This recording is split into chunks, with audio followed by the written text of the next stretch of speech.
Welcome back, everyone, to Global War 1914, Operation Albatross. This is the summer of 1918 for Germany. And before we get into the German turn, we do have some things to sort through. We have to do the roll for the Russian collapse, the Russian Revolution, and also need to roll a recruitment roll for the Mexican revolutionaries because I forgot to do so on the U.S. turn. So let's go ahead and take care of that.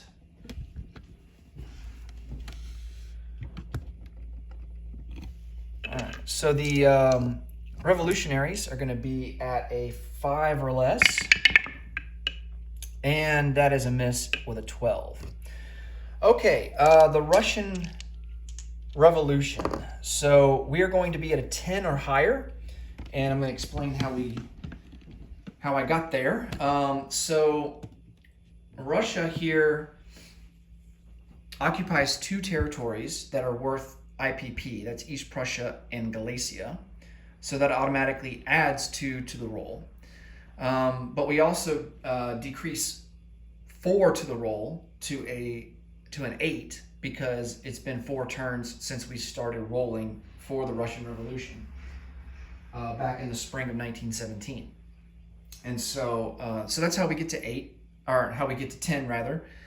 And if the Russian Revolution is successful in firing, then the Germans will be required to launch one mandatory offensive into a territory against Russia this turn. So we'll have a choice to make there. Now, there's no restriction on how many units you have to send on that mandatory offensive. You can just send in 1 infantry and then call it a day, and it'll count. So we might do that. We might just try to take Congress of Poland in a last attempt to take some Russian territory before the collapse happens. That way we get extra IPP.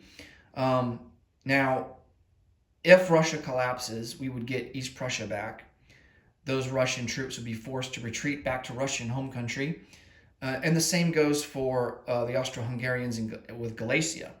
The Russians would be forced to retreat back to home country, which would be almost to the closest territory is probably southern Belarusia.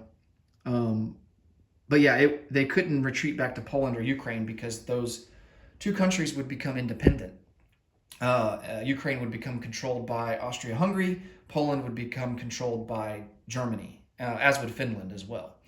So, but if there's no guarantee that it's going to happen, we'll see what happens, and then I can explain further all the chaos that ensues after the revolution triggers, and how we're going to have to shake up the board. Okay, so let's roll for the revolution. And we need a 10 or higher. And that is a 4. So Russia does not collapse this turn. And now I think we can get into... Let me check my notes here. I think we can get into the German turn now. So yeah, we got to remember that Japan can't attack this turn. I did the Mexican Revolution roll. And yeah, we got the variable ending. So on the United States turn, we're going to have to add 1 to the variable ending. So this turn it's going to be a 1 or a 2 that ends the game, but we add 1 to that because of the random event. And so it's going to be a 3 or less that ends the game. Now, on the random event itself, and I think this might be a typo, it says here on number 2, all variable game end die rolls are -1 for the remainder of the game. I think they meant +1. Just in the context of War Weary, I would think that you would increase the odds of the game ending rather than decrease. So, this is when we're rolling for the variable ending roll. It's different from the Russian Revolution, as in the Russian Revolution gets triggered at a 12, starting at a 12, but the variable ending roll starts at a 1 and then works up. So it's the total opposite. And I think that's just a type. I mean, you can do it either way. I mean, there's no hard, fast, and rule that it's got to, as players playing this game, you just have to agree ahead of time. Hey, we're gonna make it a 12. Start at a 12 to end the game rather than a 1, or whatever you guys want to do. So, at any rate, for this game, we're gonna start at we've been starting at a 1 for the variable ending die roll, and we're gonna work up from there as the game goes on. Okay, the German turn. We have to account for 2 IPP loss due to convoy raiding. We're gonna our Austro-Hungarian allies are in a world of hurt, and the fact that the Russians didn't collapse this turn makes it even worse. And so we're gonna lend-lease an infantry to them. I wish we could lend-lease more, but we're limited to just 1 per turn. So we're going to lend-lease them an infantry. We're going to buy 10 infantry ourselves for 30. We're going to buy 2 artillery for 10. And then we are going to upgrade a colonial troop there in Rhodesia to an infantry. And you might be asking, how are we going to supply this guy? Because we're surrounded by the British. Well, we can use this river right here. So we're just going to supply it via the river. And we can use that as a supply path. Okay, for technology, we're going to go for strategic bomber, improved factories, and improved construction.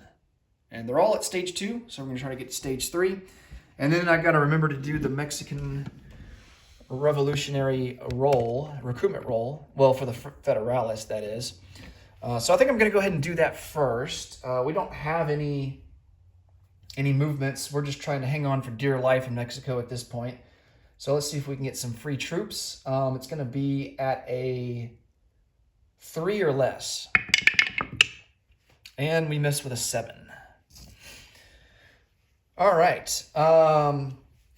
Technology. So we have factories. It's going to be the black die. We've got improved construction. We'll make that the brown die. And then we've got strategic bomber, we'll make that the green. And it looks like we only hit on 1, and that is factories.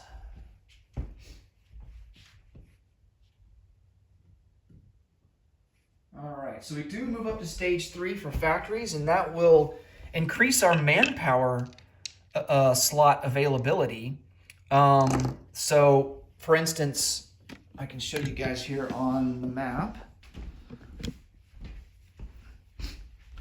So for instance, here in Berlin, we have a 3 manpower capacity. That's going to be increased to 4 now. And that is for, everywhere here in home country. That applies. So if memory serves me right, I think Eastern Germany is going to be a 3 now. Saxony at a 2, Bavaria at a 4, Western Germany at a 4, which is going to help us out a lot because we need to be able to place down as many units as we can, especially on the Western Front because it's not looking good. Okay. Oh yeah, we've got our diplomacy rolls. I've got $2 here that we still have in the bank, and I forgot to mention that we are going to roll for diplomacy. Netherlands and Norway. All right, Netherlands, 3 or less. No luck there. Norway, 3 or less. Another 7. No luck again. Okay. All right, for combat moves, we don't have a whole lot. We are going to convoy raid here with the submarine in A44. We're also going to send this submarine down into A19 in convoy raid on that line. And then, our standard seaplane move here in the Baltic Sea against this coastal sub. Still trying to sink that little guy. He's an elusive little sucker. And I think that's going to do it for combat. We're kind of stuck here in Rhodesia, surrounded on all fronts. We're just hanging on for dear life, just like we are everywhere else, it seems. All right. 3 or less for the seaplane. And that's a big time miss there. The British don't have counter battery fire, so the one artillery that we have in Western Germany, let's do an attrition attack into Belgium. So need a 1 here. Oh, we got it. Oh, nice. All right.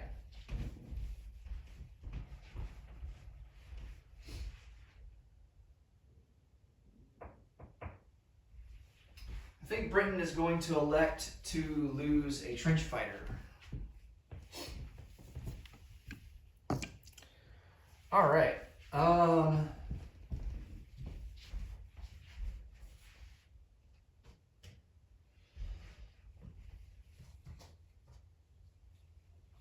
Now we have some convoy rating to resolve.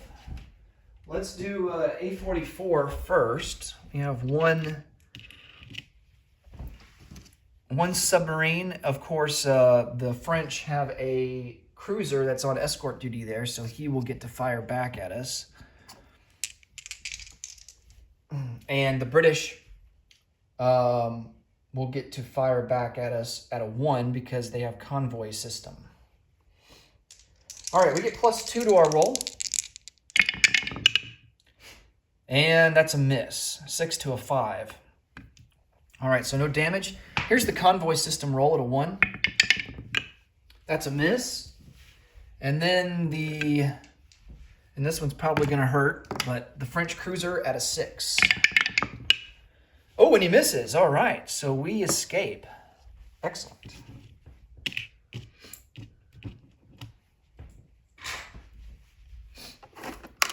All right, here's the other submarine. We get +2, and fortunately there's no defenders on this line, but the British will still get a defense roll at a 1. Man, no damage there either. 4 to 3. Man, that sucks. All right, here's the convoy system defense. Ooh, that was almost going to be a 1. Yikes. But he misses ultimately, and we survived that one as well. Okay, that's all for combat. Let's go to non-combat, and there's really not much going on here either. We are hunkered down where we'd like to be for the most part here.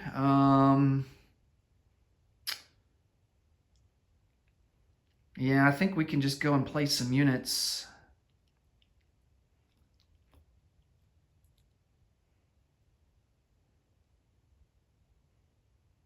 Yep, let's place down some units.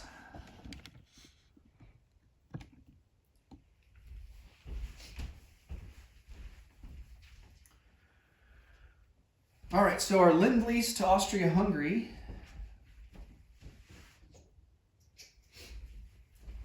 That infantry is going to be delivered to Bohemia.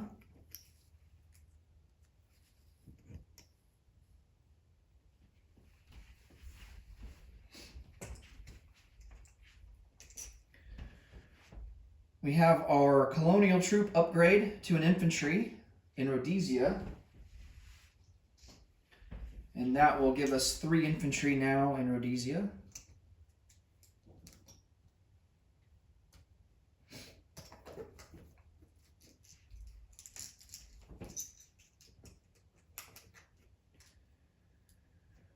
Then we've got 10 infantry to place down and 2 artillery.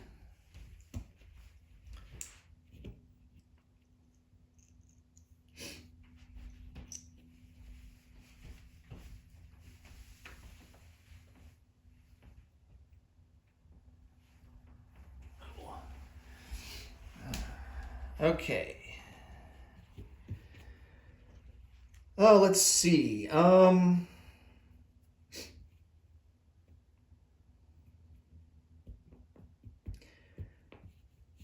We're going to have to do our mandatory offensive next turn. So I'm going to place, and most likely it's going to be against the British because the French are just too strong. So yeah, we're going to place both artillery into Western Germany. Now, the strategy here with holding off on the mandatory offensive, because obviously this is going to allow the British to reinforce Belgium even more and the Americans. But if we were to launch a mandatory offensive now, Britain definitely has enough units there to destroy all 6 of our infantry that we would send over. And so the issue is that we would just be throwing 6 infantry away, and the British on their turn would have 3 rounds of combat, since it's still the summer, to take over Western Germany. So it would increase their odds of being able to take Western Germany. Whereas if we wait in the fall-winter, the combat would only be limited to 1 round on the British turn, because we go before the British do. So I think strategically it's better for us to use the winter season to our advantage, and while we continue to build up our forces in Bavaria and Western Germany. So we're going to place down 4 infantry into Western Germany out of our 10. So let's see, we have 8 right now, so it's going to boost us up to 12.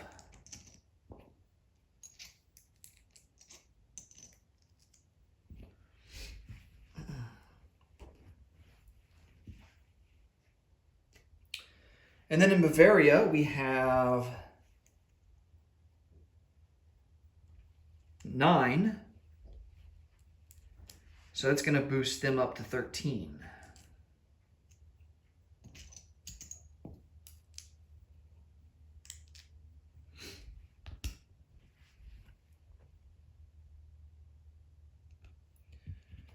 All right, that leaves us with 2 infantry left to place down. And I think we're going to place both of them into Saxony.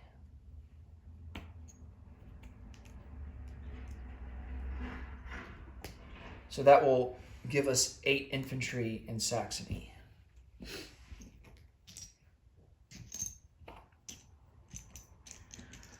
Okay, let's go and collect some income.